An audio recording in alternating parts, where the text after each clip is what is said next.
Hey guys अस्सलाम वालेकुम। कैसे हैं आप लोग सब? मैं उम्मीद करती हूँ कि आप सब अच्छे होंगे और आप लोगों की दुआओं से माशाल्लाह मैं भी अच्छी हूँ। Welcome back to my channel Zamzam world. तो भाई मैं बना रही हूँ अरबी और गोश्त। तो इसकी ना मैंने पहले भी मतलब डाला था, तो मेरे पास बहुत सारे कमेंट्स आ रहे थे कि आप ही इसकी रेसिपी शेयर करो, क्योंकि आपने जो वो आलू गोश्त बताया था ना वो इतना आपका टेस्टी बना कि मैं मतलब अब अगर कभी भूले भटके अपने स्टाइल से बना लेती हूँ ना, तो सब लोग कहते हैं कैसा बना दिया है, आप ही के स्टाइल में बनाओ। तो उसके लिए तो भाई बहुत बहुत शुक्रिया। तो यहाँ मैं बता देती हूँ कि कुछ भी अलग नहीं है, जैसे आप आलू गोश्त बनाते हैं ना सेम वैसे ही है, बस इसमें आप अरबी डाल दें सिंपल। जैसे हम मसाला भूनते में आलू डाल देते हैं ना, और बस मसाला भूनते में अरबी डाल दो, वैसे ही पानी डाल दिया मैंने और सीटी लगा ली। नहीं मतलब गोश्त पहले गला लेना है, वो सब प्रोसीजर तो आपको पता है, बट फिर भी डिटेल में चाहिए हो तो भैया फिर कभी बनाएंगे तो फिर आप लोग के साथ इंशाल्लाह ज़रूर शेयर करेंगे। तो अरबी गोश्त के साथ ना आज बड़ा मन हो रहा था कि बॉयल्ड राइस खाने का। अच्छा, हम लोग ना अब बॉयल्ड राइस ही खाने लगे हैं।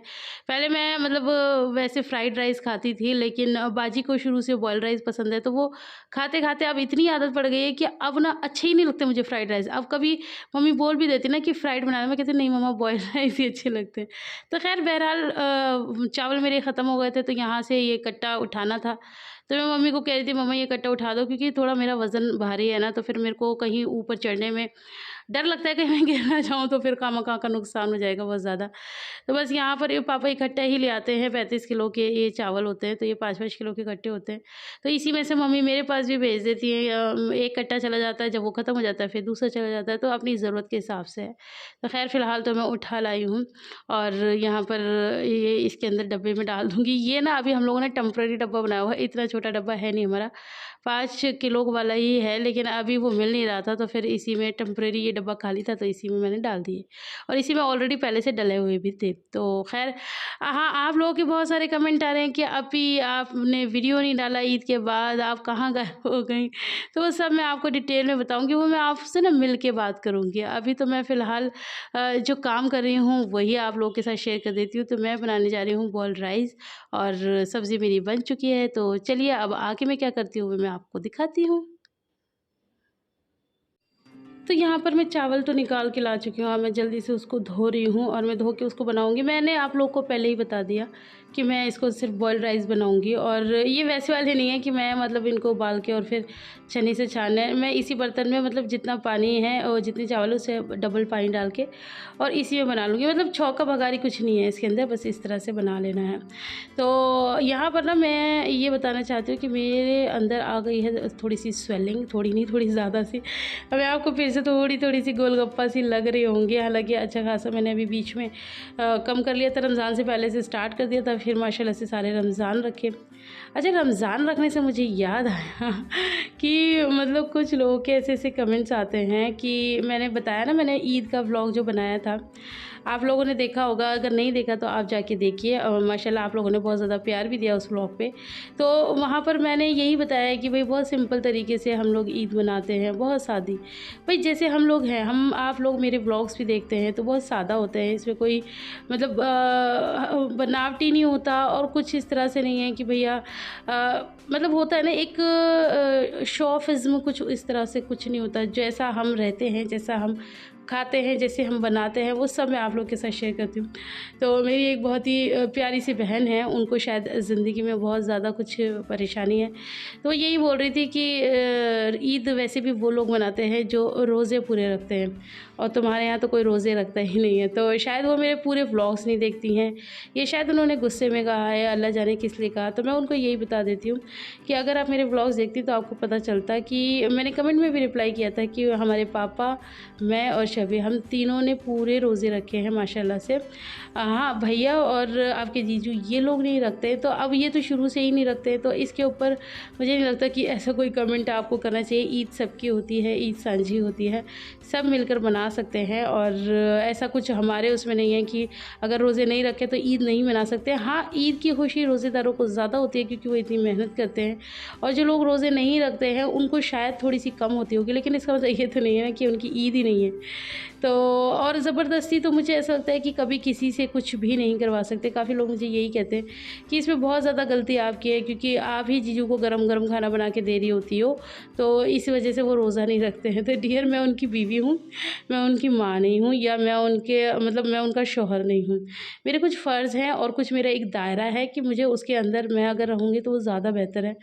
अब खामख़ा मैं वो आए भूखे और मैं घर में कुछ ना बनाऊँ और उनको ज्ञान बाँटने लगूँ कि मैंने रोज़ा रखा है तो तुम भी रोज़ा रखो, तो आप समझ सकते हैं कि एक भूखा हस्बैंड फिर करेगा क्या? ज़्यादा से ज़्यादा वो नाराज़ ही होगा, फिर खामख़ा घर में लड़ाई झगड़े होंगे, तो वो काम ही क्यों करना।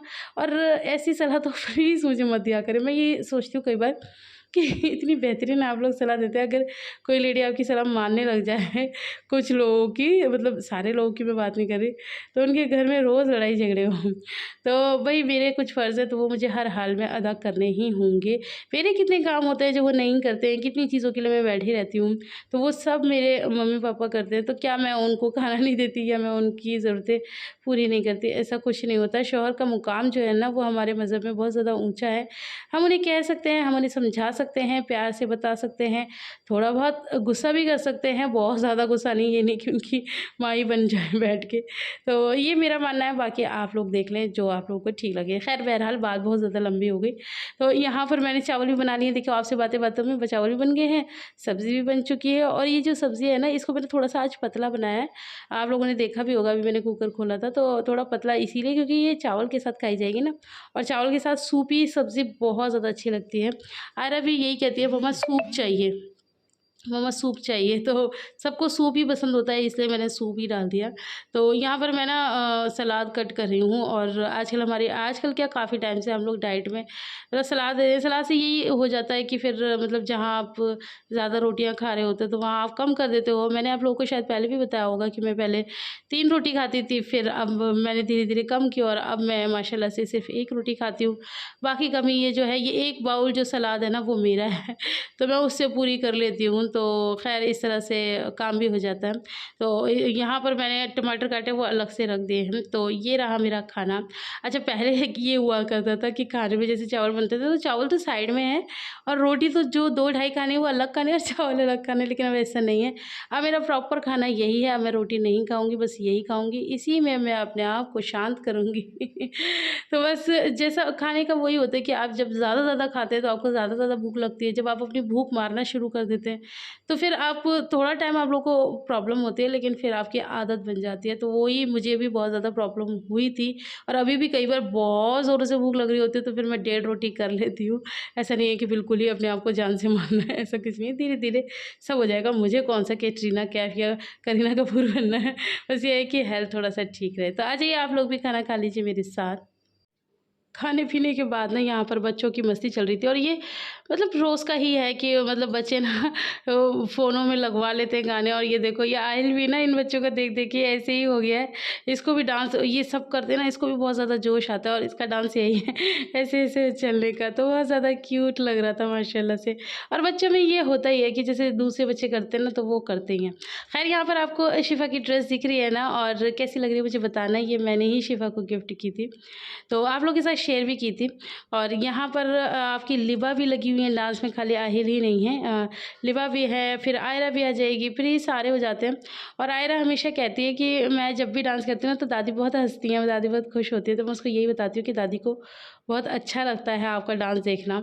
और पता है ये जो दादा दादी, ये क्या होता है कि ये दादा दादी तो बच्चों से करते ही हैं, ये मतलब है ही इनके तो दिल में होता ही है, लेकिन बच्चों को भी दादा दादी के करीब करना ये एक माँ का ही काम होता है, उनकी सारी अच्छी बातें बताना। मैं बहुत सारी लेडीज़ को देख रही होती हूँ कि वो मतलब दादा दादी की बुराइयाँ करती हैं, कमियाँ निकालती हैं, और ये बताती हैं कि वो ऐसे हैं या उन्होंने हमारे साथ ऐसा किया। मेरी रिक्वेस्ट है उन सारी बहनों से कि अगर आपका देखो, आपका एक सास और बहू का रिश्ता है, आपके रिश्ते में उतार चढ़ाव, अच्छा बुरा सब दिन आते हैं, लेकिन आप अगर वही नफ़रत आप अपने बच्चों में डाल देंगे तो वो नफ़रत बच्चों के दिल में भी आ जाती है। तो यहाँ पर आप मतलब एक तो कहते हैं ना कि बेटा तो छीन ही लेते हैं एक तरह से, और फिर उनके जो बच्चे होते हैं, उनके पोते-पोतियाँ, उनके दिल में भी नफ़रत डाल के तो उन बेचारों के पास फिर रह ही क्या जाता है। तो ऐसा कभी भी नहीं करना चाहिए, अपने रिश्तों की कड़वाहट अपने बच्चों में नहीं डालनी चाहिए। ख़ैर माशाल्लाह हमारे घर में तो कोई कड़वाहट है भी नहीं। और यहाँ पर ये देखो थक हार के कैसे मुँह फाड़ के सो रही है लिबा। तो ये बच्चे ऐसे ही करते हैं, इतना ज़्यादा खेलते हैं कूदते हैं तो थक जाते हैं।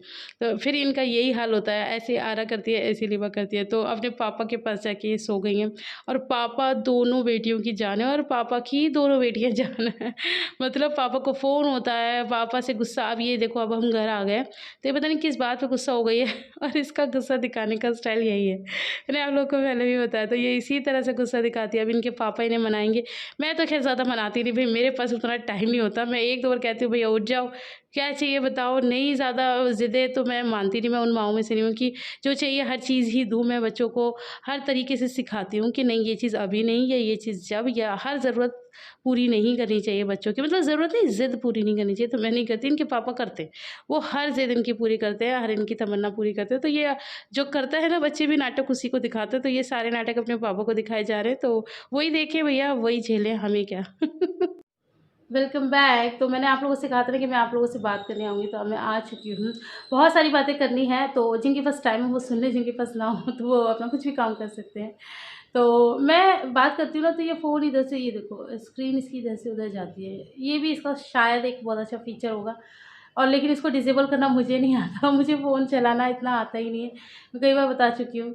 तो और वैसे भी इतना हेवी फ़ोन हमने ले लिया है कि हमें कुछ भी नहीं इसमें समझ में आता। मुझे कुछ भी होता है ना, मैं आपकी जीजी के पास जाती हूँ, देखना इसमें ये कैसे होगा, देखना ये कर देना, देखना वो कर देना। तो ख़ैर जब मैंने ये फ़ोन लिया था ना, तो आपके जीजू ने एक बात कही थी कि इंसान की औकात तय करती है कि उसके पास फ़ोन कौन-सा होना चाहिए। तो ख़ैर ये उन्होंने अच्छे वे में कही थी, आप गलत वे में मत लेना। तो मुझे सुन के बड़ा अच्छा लगा था। वो बोलते बहुत कम है, लेकिन बहुत मतलब गहरी बात उन्होंने कह दी थी। तो मैंने उसी वक़्त अपने रब का बहुत शुक्र अदा किया कि या अल्लाह तूने आज मेरी इतनी औकात कर दी कि माशाल्लाह से मेरे पास इतना अच्छा फ़ोन है। Oh my God! तो ख़ैर बहरहाल जो लोग पहली बार देख रहे हैं या जिन्हें नहीं पता, तो मैं बता दूँ, मेरे पास है वीवो वी23 प्रो, और ये मैंने 45-44 हज़ार का तो ये फ़ोन है, और बाकी जो इसकी एक्सेसरीज़ वग़ैरह होती हैं, तो मुझे पूरा 45 हज़ार का ये फ़ोन पड़ा था, बता दूँ। तो ख़ैर मेरी ज़िंदगी का सबसे महँगा फ़ोन और मेरी ज़िंदगी का पहला फ़ोन जो मैंने अपने पैसों से खरीदा, क्योंकि कभी जॉब वग़ैरह कुछ किया ही नहीं इस तरह से, तो अपने पैसे कभी होते ही नहीं थे।